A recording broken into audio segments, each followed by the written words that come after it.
deebinee jirra daawwattoota keenya. Egaa abdii nus social media irrallee laaluuf yaallee jirra. Atis immoo dhaqxee too laaltee jirta waan jiru jechuudha. Angaftichi boorantichi rakkoo akkasiitirra kufuu isaatiin nuti baay'ee gaddina jechuudha. Akkuma godini tokko tokko buna waamamu dammaan waan tokko tokkoon akkuma waamamu boorantichi immoo loowwan isaatiin kan waamamu jechuudha. Oromoon loon qaba. Guutuun Oromoon loon wajjin walitti dhufeenyi isaanii cimaadha. Garuu immoo irra caalatti loon Booranaa yoo jedhamu loon Booranaa Oromoodhaaf, Oromiyaadhaaf, Itoophiyaadhaafis barbaachisoo akka ta'an inumaayyuu sanyiin isaanii akka baay'achuu qabudha kan himamaa ture jechuudha. Amma garuu rakkoo cimaa keessa galanii jiru. Loowwan illee haa ta'u kan loowwanii bira darbee immoo uummanni isaanii baay'eedha kan miira namaa tuqa. Ijoolleen daa'imman xixiqqoon dhibeedhaaf saaxilamaa jiru. Beelaan hongeedhaan baay'ee hacuucamaa jiru. Baay'ee nama gaddisiisa kuni kan akkasitti ta'anii haasa'anii miti. Birmannaa akka barbaaduudhaan kan natti dhagahamu jechuudha. Isin immoo achi deemtanii waan ilaaltaniif miirri keessan baay'ee nu caalatti maal fakkaata? Baay'ee yoo achi dhaqxe akkuma reefu dubbachuu yaalisan si gaddisiisa. Homaa godhullee yeroo dadhabdu amma nu maallaquma kiisitti ittiin deemanne yeroo kaan laaltu kun kaan tara yoo kaan laaltu kun kaan tara si dhiba bira darbulleen waan qabnu itti urgufannee waan dandeenyu jecha haga secha ofii keetii of irraanfachuutti dabarta yoo uummata sana agartu haga dandeesseen baay'ee si tuqa. Wanni guddaan amma gaafatu maalii waan kana mootummaan qofti waan danda'u natti hin fakkaatu. Warri achillee akka dhaamanitti baay'inni isaa uummanni wal fakkaatee yeroo tokkotti rakkina akkasii keessa gale. Uummata wal fakkaatee yeroo tokko rakkoo kanaa keessa gale kana waan harka mootummaa yookiin qaama irratti dhugaadhaan duratti ayyaana wajjiniin kaasaan ture jechuudha. Akkuma dura kaasee mootummaan waan kan rakkoo godina tokko qofa yaaduu baachuu danda'a.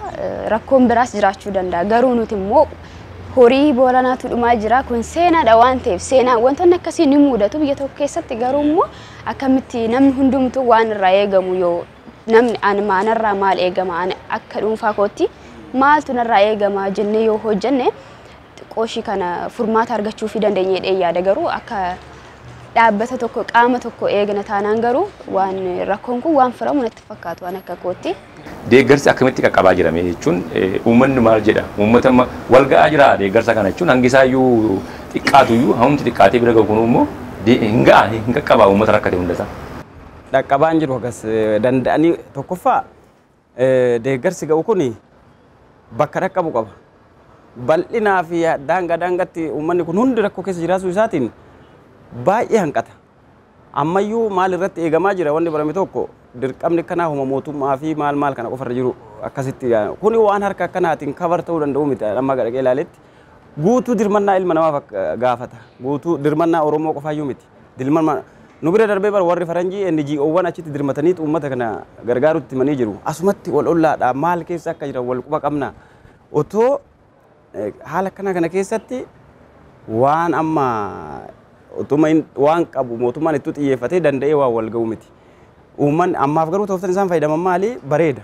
Warri NGO'llee maalilleen koordineet wal godhaniiti karaa koreen ijaaramee jecha koree ijaarame sanaan midhaan asii dhaqe karaa godinaatiin karaa koree ijaaramee kanaan qoofame achirraa bakka hunda akka wal ga'uuf irratti hojjetaa jirraadha. Warri hooggantoota akka gaafannetti bareeda akkaataan isaan itti qindaa'anii waan kana uummataan ga'uuf yaalan.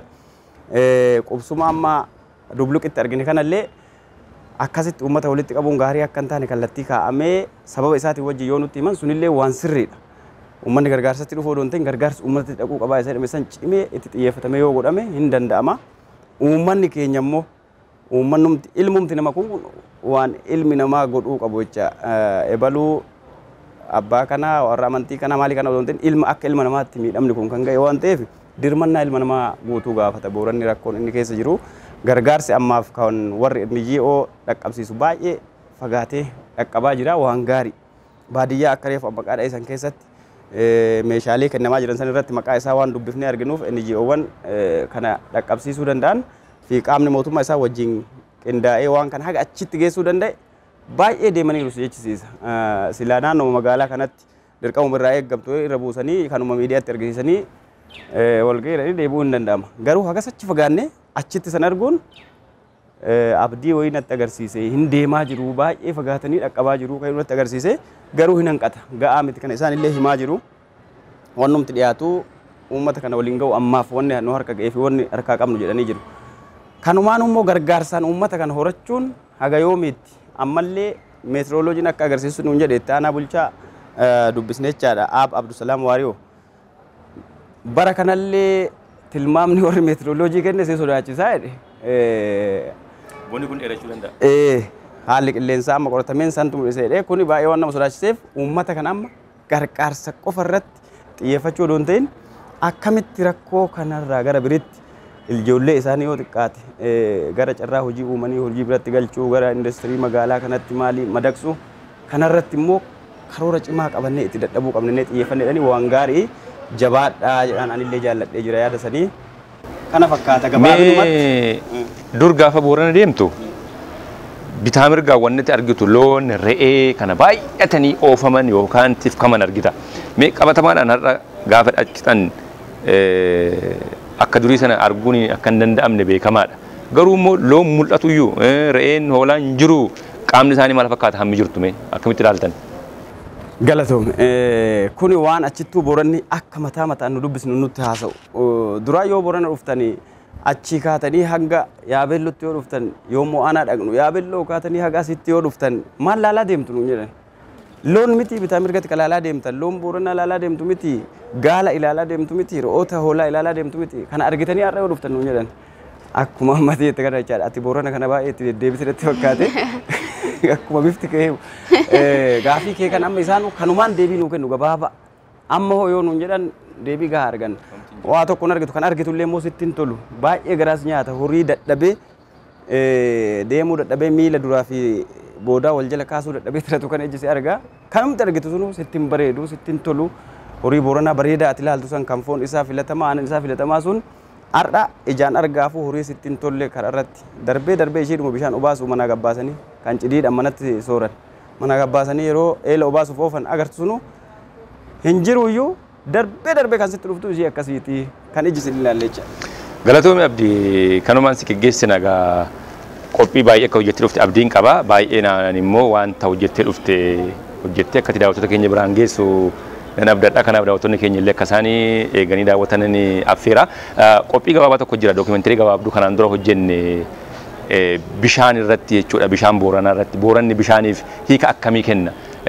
Akkuma jireenyi Booranaa jireenya horsiisee bulaa ta'e jireenya roobaan jireessaa akkuma ta'e bishaan immoo hiika akkamii kenna Boorana biratti hiika akkamii qaba. Kanaafuu waan gabaabduu tokko waan qopheessine qabna qophicha affeerreetti nuti walitti deebina ati kanumaan galatoomin siin jedha.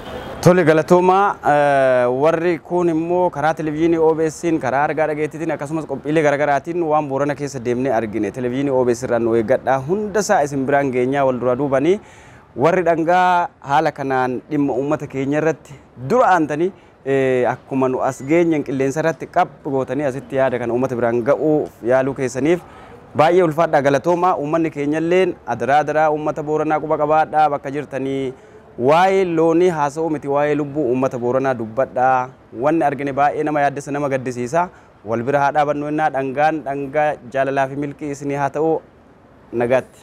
Hayyee daawwattoota keenya qophii gabaabaa sana isin biraan geenya bakki har'a nuti itti argamne immoo qophiilee dhangaa keenya isin affeeraa si wajjin turaa jirru hoteela intarnaashinaali Ayyuuti Adaamaatti argattu. Kanaafuu dhuftanii tajaajila garaagaraa itti fayyadamuu dandeessu isiniin jenna. Qophiileen dhangaa itti fufuu turtii gaarii walitti deebina.